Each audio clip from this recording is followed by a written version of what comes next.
บายดีมื้อนี้มาพบกับม่อนอีกเช่นเคยกับรายการกรรมกรห้องแอร์พอดแคสต์มื้อนี้มันจะมาในหัวข้อการลาออกอย่างเป็นมืออาชีพและบทความตัวนี้มันได้อ้างอิงมาจากเว็บไซต์ The Standard ของไทยเนาะแล้วเรามาเข้าเรื่องกันเลยดราม่าสูงสุดของการเฮ็ดเวียกสำหรับพนักงานของการคือเฮาแม่นการลาออกเพราะเบิ่งเป็นเรื่องใหญ่และยากและยังตัดสินใจบ่ถูกอีกบ่ฮู้สิย่างไปบอกเจ้านายจังได๋และการเปลี่ยนแปลงที่จะเกิดขึ้นในอนาคตนะ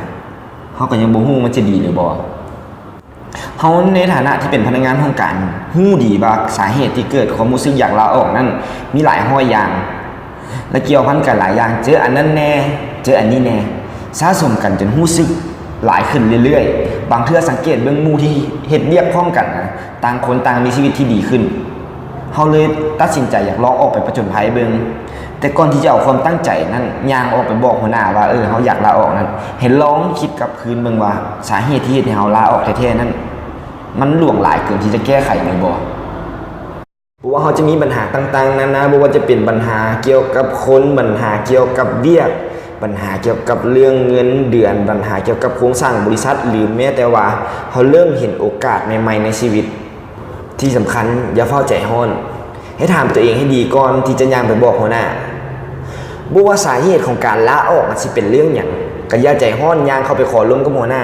เพราะการลาออกคือการเปลี่ยนแปลงที่สำคัญของกิจวัตรประจำวันเวียกและสังคมลองให้เวลาตัวเองถามตัวเองดีเบิ่งถามตัวเองเทื่อละข้อว่าคิดได้ตามสิ่งที่ม่อนจะเว้าต่อไปนี้แล้วว่าตัวทำอิฐลองถามตัวเองเบิ่งว่าในขณะนั้นน่ะเฮากำลังใช้อารมณ์อยู่หรือบ่เพราะบางเทื่อเวลาเจอปัญหาที่เฮ็ดเวียกแล้วสะสมมาเรื่อยๆนะจนถึงจุดที่ทนบ่ได้หรืออยากระบายอารมณ์หรืออยากลาออกให้มันแล้วๆไปแต่บ่ว่าสาเหตุนั้นจะเกิดจากคนหรือระบบการเฮ็ดเวียกเฮ็ดให้เฮาบ่อยากอยู่บ่อนนั้นอีกต่อไปลองให้เวลากับความเครียดตัวเองเบิ่งว่าเมื่อความเครียดมันจางลงแล้วเฮาจะยังรู้สึกคือเก่าหรือบ่เพราะการเบิ่งปัญหาหรือการตัดสินใจหยังด้วยอารมณ์น่ะจะเฮ็ดให้เฮาเบิ่งภาพน่ะแคบลงจนเมื่ออารมณ์เฮาจางลงแล้วนะภาพต่างๆมันจึงจะแจ้งขึ้นเบิ่งเห็นปัญหาได้กว้างชัดเจนขึ้นถึงเวลานั้นจะตัดสินใจลาออกก็ยังทันตัวที่2ให้ถามตัวเองเบิ่งว่าได้คิดเกี่ยวกับเวียกใหม่ที่เฮากำลังจะไปเฮ็ดแล้วหรือบ่ดังคำสุภาษิตที่ว่าสิ่งใดที่ยังบ่เคยได้มาครอบครองมักจะเบิ่งสวยงามไปเบิดเวียกใหม่ก็เช่นกันเพราะในขณะที่เฮากำลังรู้สึกว่าเวียกเก่านั้นเต็มไปด้วยข้อเสียเวียกใหม่ที่เฮากำลังฝันถึงจึงมีแต่เรื่องสวยงามน่าท้าทายคิดว่าจะได้เงินหลายขึ้นได้ทักษะเวียกใหม่ๆหลายขึ้นแต่บ่ว่าจะเป็นเวียกใดก็มีข้อเสียกันทั้งนั้นลองศึกษาข้อดีและข้อเสียขอบเขตของการเฮ็ดเวียกในตำแหน่งใหม่ธรรมชาติขององค์กรวิธีการเฮ็ดเวียกจากคนที่เคยเฮ็ดเวียกบ่นั้นมาก่อนแล้วคิดอีกเทื่อนึงคิดถึงประสิทธิภาพในการปรับตัวของเฮาทั้งหมดถึงความเสี่ยงต่างๆที่เฮากำลังถืออยู่ทั้งเรื่องเงินความรับผิดชอบว่าคุ้มค่าบ่ที่เฮาจะย้ายเวียกและสุดท้ายลองถามตัวเองเบิ่งว่าอยากลาออกแท้ๆหรือบ่ถ้าอยากลาออกแท้ๆลองมาฟังสิ่งที่ม่อนกำลังจะเว้าต่อไปนี้เบิ่งว่าการลาออกอย่างเป็นมืออาชีพนะเขาเจ้าเฮ็ดจังได๋1คิดมาให้ดีก่อนที่จะย่างไปบอกหัวหน้าให้ทบทวนตัวเองให้ถามแล้วถามอีกว่าคำตอบสุดท้ายของเฮานะเป็นการลาออกแท้บ่ถ้าแม่นก็จงให้แน่นอนและมั่นใจกับคำตอบนี้อย่าโลเลเพราะหลายคนอาจจะเจอการต่อรองจากหัวหน้า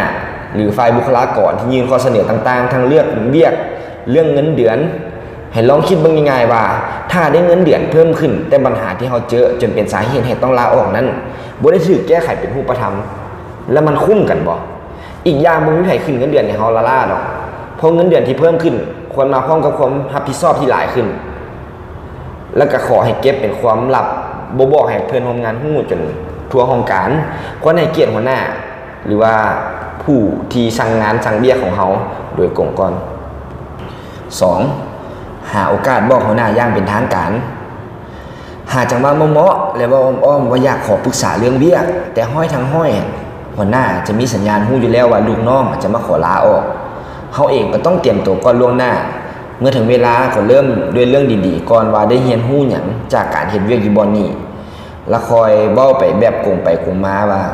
ด้วยความจริงใจจะมาขอลาออกพร้อมเหตุผลประกอบหัวหน้าส่วนใหญ่จะเข้าใจเป็นพื้นฐานว่าถ้าลูกน้องย่างมาขอลาออกแบบนี้นะแสดงว่าผ่านการคิดไต่ตองมาอย่างดีแล้ว และถ้าเหตุผลหนักแน่นเพียงพอก็จะเป็นเรื่องที่เข้าใจได้บ่ยากจากนั้นค่อยเขียนใบลาออกกับฝ่ายบุคลากรอย่างเป็นทางการต่อไปก่อนที่จะลาออกเราควรจะแจ้งบริษัทล่วงหน้า 1-2 เดือนเพื่อบริษัทจะได้หาคนมารับช่วงต่อในตำแหน่งที่เราเฮ็ดเวียกหันได้ทันเวลา 3. ให้ความร่วมมือกับ Exit Interview บางบริษัทนอกจากจะสัมภาษณ์เขาเฮ็ดเวียกแล้วยังสัมภาษณ์ออกเวียกนำก่อนที่จะออกเวียกจะมีการโอ้ล้มสอบถามข้อดีข้อเสียของคนที่กำลังจะออกเพื่อนำกลับมาพัฒนาบริษัทเราควรใช้จังหวะโอกาสนี้เพื่อชี้จุดบกพร่องทางเรื่องคนระบบการเฮ็ดเวียกหรือปัญหาต่างๆที่เราเจออย่างกงไปกงมาเพราะจะเป็นประโยชน์ต่อเพื่อนร่วมงานที่เหลือแต่อย่าใช้ Exit Interview เป็นเครื่องมือในการใส่ให้ป้ายสีไผจงจากกันด้วยดีสิดีก่อนตัวที่ 4 ส่งมอบเบี้ยอย่างเป็นมืออาชีพทั้งการสอนเบี้ยคนที่มารับตำแหน่งต่อจากเฮาการเคลียร์คอมพิวเตอร์การจัดเอกสารให้เป็นหมวดหมู่เพื่อสะดวกต่อคนที่มารับช่วงต่อแจ้งลูกค้าหรือผู้ที่เกี่ยวข้องว่าเฮาจะลาออกด้วยอีเมลอย่างเป็นทางการที่สำคัญเฮาควรรับผิดชอบหน้าที่จนถึงมื้อสุดท้ายที่ยังอยู่ในตำแหน่งอย่าวางอย่าทิ่มปัญหาพอคิดว่าอีบ่โดนก็บ่แม่นหน้าที่เฮาแล้วคิดไว้เสมอว่าโลกของการเฮ็ดเวียกมันแคบกว่าที่คิดเพราะบ่แน่นอนเขาอาจจะกลับมาเฮ็ดเวียกบริษัทเก่าหรือต้องร่วมงานกับคนที่มารับเวียกต่อจากเขาก็ได้และนี่แม่นหัวข้อทั้งหมดในมื้อนี้สุดท้ายนี้ม่อนขอฝากรายการกรรมกรห้องแอร์พอดแคสต์ที่จะออกอากาศในทุกๆวันศุกร์สามารถติดตามได้ที่ YouTube Channel 108 MHz หรือ Facebook Fanpage 108.jobs และ www.108mh.com ได้นำอีกอย่าลืมกดไลค์และกด Subscribe เพื่อเป็นกำลังใจให้ม่อนในการเฮ็ดพอดแคสต์ใหม่ๆได้นำสุดท้ายนี้ม่อนขอตัวลาไปก่อนแล้วพบกันใหม่สบายดี